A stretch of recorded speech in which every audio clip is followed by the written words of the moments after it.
Aku memang memaafkanmu, tapi aku tidak ingin bertemu denganmu lagi dalam kebetulan manapun. Luka-luka yang kau torehkan dalam diriku ini benar-benar terus-menerus berputar di kepalaku. Aku memang memaafkanmu dan menerima kata maafmu yang tulus itu. Tapi kuakui, aku tak pernah benar-benar lupa bagaimana kamu menyakitiku, bagaimana kamu meninggalkanku.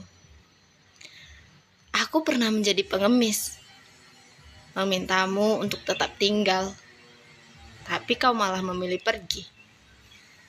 Saat karma itu datang, kau meminta maaf, mengatakan jika luka-luka yang kau dapati hari ini adalah karma karena meninggalkanku. Aku memang memaafkanmu, tapi luka-luka yang kamu dapat memang semestinya sudah kamu terima dengan lapang dada. Karena kata maaf itu tidak bisa menghentikan karma.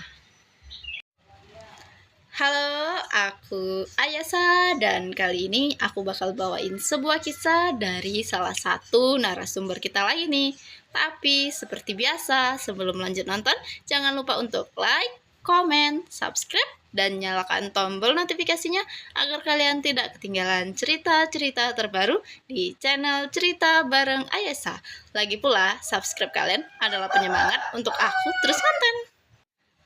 Narasumber kita kali ini bernama Mbak Yuli.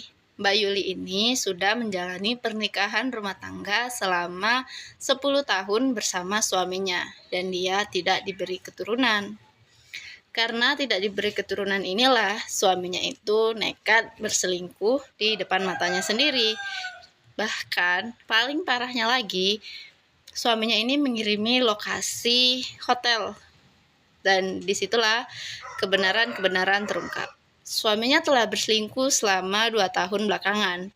Mbak Yuli ini tidak bisa memiliki keturunan karena kecelakaan yang menimpanya dulu. Jadi dulu Mbak Yuli ini pernah kecelakaan bersama suaminya. Dan dari kecelakaan itulah dia tidak bisa memiliki keturunan. Mbak Yuli pikir kecelakaan yang dilakukan oleh suaminya tanpa sengaja itu akan membuat suaminya itu merasa bersalah seumur hidupnya. Nyatanya Mbak Yuli salah nih. Suaminya malah berselingkuh dan selingkuhnya terang-terangan pula. Kirim lokasi hotel seolah suaminya itu menyuruh Mbak Yuli menggerebek dia dan dia akan menceraikan Mbak Yuli. Tapi Mbak Yuli tidak melakukan itu.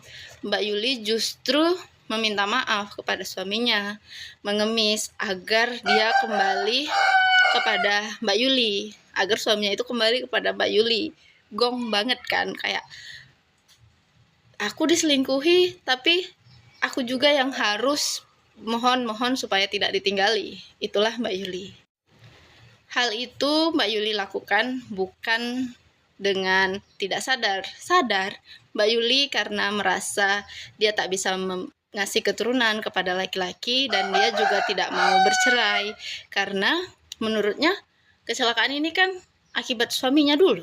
Istilahnya suaminya yang membuat dia kecelakaan. Dia kecelakaan bareng sama suaminya. Seharusnya kan suaminya ya yang bertanggung jawab atas hidupnya ke depan. Tapi sifat manusia itu berubah dan karena seringnya mereka bersama, tahun-tahun bersama dan gak bisa ngasih keturunan dan diomongi orang, itulah yang mungkin membuat suaminya jadi gelap mata. Tapi Mbak Yuli meskipun sudah diselingkuhi berkali-kali, dia tetap memaafkan suaminya.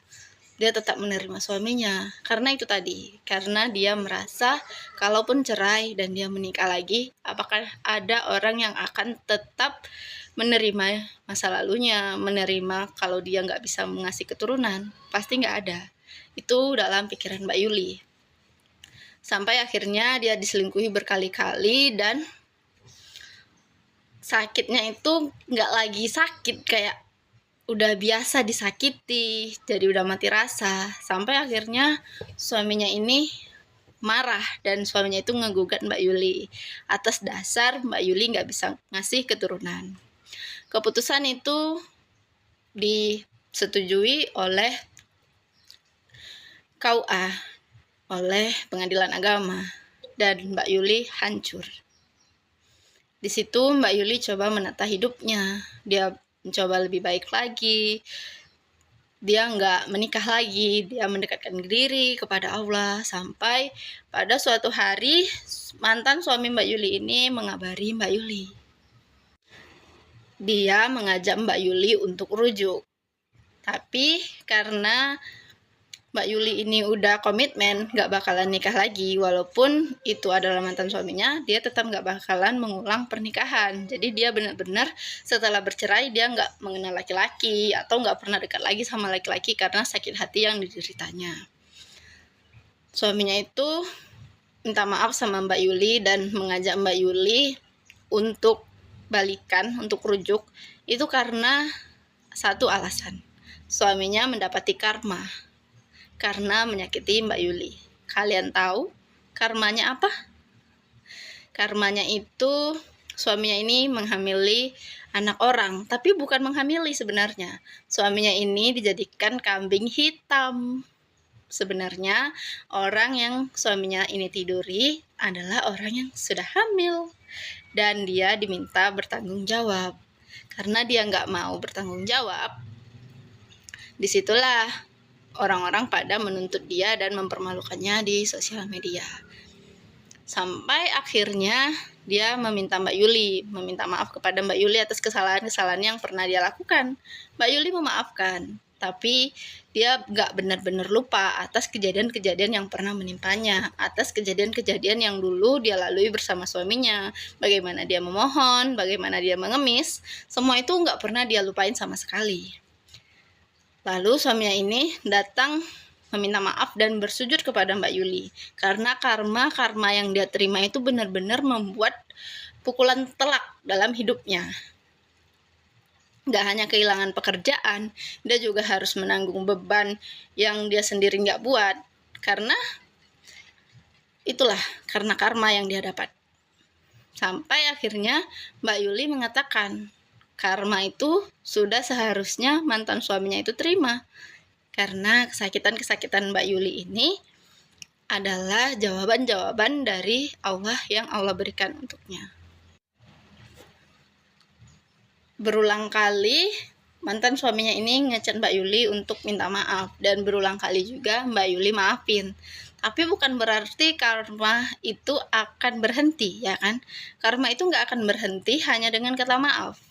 Karena seharusnya karma itu akan tetap berjalan.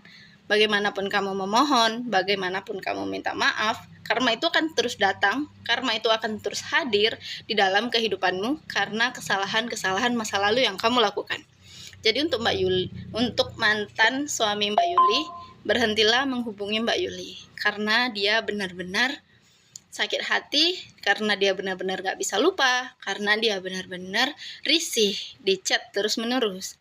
Dan dia juga gak mau memblokir karena keputusannya untuk memaafkan itu udah benar. Jadi dia itu meminta kesadaran dari mantan suaminya agar tidak terus chat-chat dia dan hiduplah seperti biasa.